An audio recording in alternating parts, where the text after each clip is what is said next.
Halo semuanya, perkenalkan nama saya Rostania Nur Asia, NIM 18106111334 dari kelas G mata kuliah Hukum Humaniter. Baik, di video kali ini saya akan menjelaskan mengenai perlindungan terhadap warga sipil dalam konflik Hamas dan Israel di Gaza. Oke, ada pun legal issue dari pembahasan kita kali ini bahwa konflik Hamas dan Israel yang terjadi di Gaza telah menewaskan ratusan orang. Selain itu, ribuan orang telah mengungsi dari rumahnya dan berbagai infrastruktur rusak akibat konflik ini. Di Gaza sendiri, sekitar 248 orang tewas akibat serangan udara yang dilakukan oleh Israel sejak 10 Mei 2021. Sedangkan di Israel sebanyak 12 orang tewas, dan di tepi barat, sekitar 25 warga Palestina tewas akibat serangan Israel. Korban tersebut merupakan warga sipil yang terdiri dari anak-anak dan petugas kesehatan. Jumlah tersebut belum termasuk jumlah korban yang mengalami luka-luka. Fasilitas umum, fasilitas pemerintah rusak akibat konflik ini. Nah, berdasarkan legal issue yang sudah saya jelaskan, maka permasalahan yang akan dikaji dalam video ini yaitu apa yang dimaksud dengan konflik bersenjata dan bagaimana hukum humaniter internasional mengatur perlindungan terhadap warga sipil dalam konflik bersenjata. Baik, kita masuk kepada analisis permasalahan yang pertama, yaitu apa yang dimaksud dengan konflik bersenjata. Jadi di dalam konflik-konflik bersenjata dikenal dengan dua macam konflik secara umum seperti yang tercantum dalam konvensi-konvensi internasional tentang humaniter, yakni konflik bersenjata internasional dan konflik bersenjata non-internasional.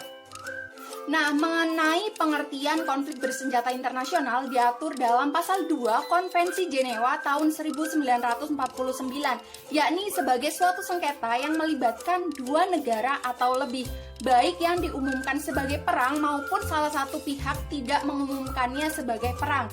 Sedangkan konflik bersenjata non-internasional diatur dalam Protokol Tambahan 2 tahun 1977 sebagai suatu sengketa yang melibatkan kelompok bersenjata suatu negara dengan kelompok pemberontak dari negara tersebut. Nah, setelah kita mengetahui definisi mengenai konflik bersenjata internasional dan konflik bersenjata non-internasional, berkaitan dengan konflik Hamas dan Israel yang terjadi di Gaza merupakan jenis konflik bersenjata internasional karena melibatkan dua negara yakni Israel dan kelompok Hamas yakni Palestina. Untuk itulah konflik ini termasuk dalam konflik bersenjata internasional. Oke, kita masuk kepada analisis yang kedua mengenai perlindungan terhadap warga sipil dalam konflik bersenjata. Bahwa sebenarnya wacana perlindungan terhadap warga sipil sebelum adanya Konvensi Jenewa tahun 1949 sebenarnya sudah dicanangkan, bahkan tercantum dalam konvensi-konvensi terdahulu, namun masih terpisah-pisah dan belum spesifik. Kemudian setelah adanya Konvensi Jenewa tahun 1949 yang menjadi dasar hukum humaniter internasional, perlindungan terhadap warga sipil dibagi menjadi dua, yakni perlindungan umum dan perlindungan khusus. Nah, mengenai perlindungan umum terhadap warga sipil dalam konflik bersenjata diatur dalam pasal 27 sampai pasal 34 Konvensi Jenewa tahun 1949, yang mana kepada warga sipil tidak boleh dilakukan tindakan-tindakan antara lain melakukan pemaksaan jasmani maupun rohani untuk memperoleh keterangan, melakukan tindakan penyiksaan atau sejenisnya yang menimbulkan penderitaan jasmani, melakukan tindakan intimidasi, teror, dan penjarahan, melakukan tindakan pembalasan, larangan menghalang-halangi untuk melakukan ibadah sesuai agamanya, melakukan penghukuman secara kolektif, penyanderaan, dan penghinaan, memberi kesempatan meninggalkan wilayah musuh, tidak diberikan jaminan makanan dan obat-obatan, serta melakukan tindakan permusuhan terhadap orang sipil.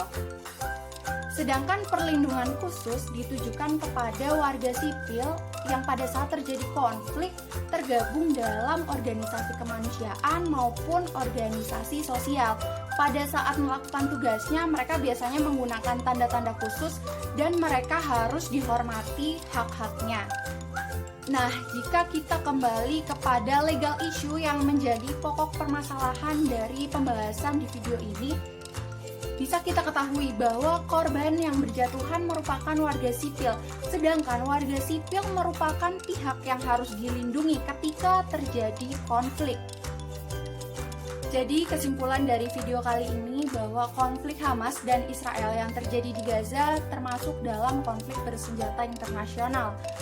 Nah, dalam konflik ini warga sipil menjadi korban. Untuk itu bisa dikatakan bahwa dalam konflik Hamas dan Israel telah terjadi pelanggaran hukum humanitar internasional karena warga sipil yang menjadi korban merupakan pihak yang harus dilindungi oleh hukum humanitar internasional. Sekian pembahasan dari saya mengenai perlindungan terhadap warga sipil dalam konflik Hamas dan Israel yang terjadi di Gaza. Semoga video ini bermanfaat. Kurang lebihnya mohon maaf dan terima kasih.